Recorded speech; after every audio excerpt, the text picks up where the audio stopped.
ध्यान लगाने का सबसे सरल तरीका। एक दिन गौतम बुद्ध वृक्ष के नीचे ध्यान लगाकर बैठे थे। तभी एक आदमी आता है और गौतम बुद्ध से पूछने लगता है, गुरुदेव आप ध्यान कैसे लगा लेते हो? जब भी मैं ध्यान लगाने बैठता हूँ तो मेरे मन में उल्टे सीधे पता नहीं क्या क्या दिमाग में आने लगता है, मैं ध्यान नहीं लगा पाता हूँ। उस युवक की बात सुनकर गौतम बुद्ध मुस्कुराए और कहा, जाकर एक वृक्ष के नीचे बैठ जाओ और अपनी सांसों पर ध्यान दो। अगर तुम्हारे मन में कुछ भी आ जाए लेकिन उन्हें सब मन से निकाल दो, सिर्फ अपनी सांस पर ध्यान दो। यही से गौतम बुद्ध की बात सुनकर वो एक वृक्ष के नीचे बैठ जाता है और ध्यान लगाने लगता है।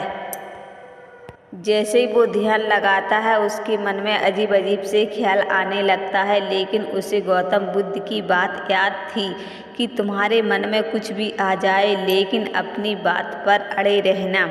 इसलिए यही युवक ने किया है कि उसके मन में कुछ भी आया लेकिन गौतम बुद्ध की बात याद रखते हुए अपनी सांसों पर टिका रहा।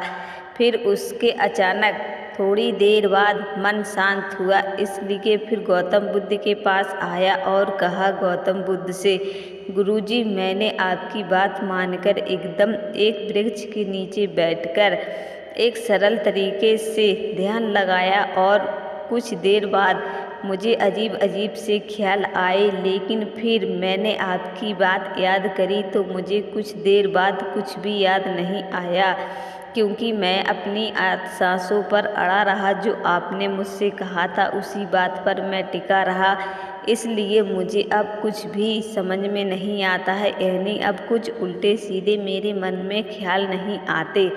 उस युवक की बात सुनकर गौतम बुद्ध मुस्कुराए और कहा, सबसे आसान सरल तरीका है ध्यान लगाने का। अगर ध्यान लगाना है तो अपने मन पर यानी अपने सांसों पर काबू दो, फिर किसी का उल्टा सीधा दिमाग ख्याल में नहीं आएगा। अगर अपने मन को शांत रखना है तो अपने मन से ये ख्याली बातें निकाल दो, आपका मन हमेशा शांत रहेगा। दोस्तों, अगर आपको ये वीडियो अच्छी लगी तो प्लीज़ हमारे चैनल को लाइक और सब्सक्राइब करें और कमेंट करके ज़रूर बताएं कि आपको हमारी ये वीडियो कैसी लगी। फिर मिलती हैं अगले वीडियो में, तब तक के लिए धन्यवाद।